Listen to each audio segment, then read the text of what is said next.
Velika noč je praznik začetka novega življenja in novega upanja.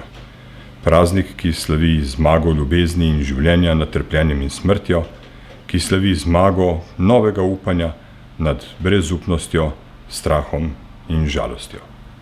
In prav slednjega si v teh dneh prav vsi res srčno želimo. Ostanimo med prazniki doma.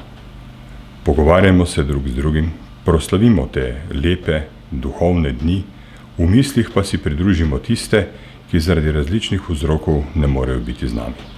Spomnimo se mnogih, ki so bolni, sami, osamljeni.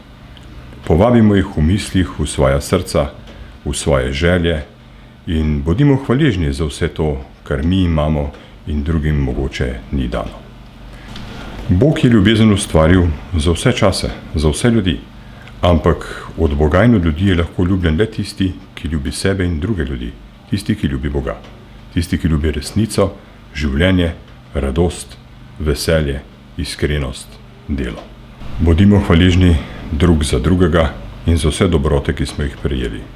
Želim vam mirne, blagoslovljene velikonočne praznike in vse dobro v času, ki je pred nami.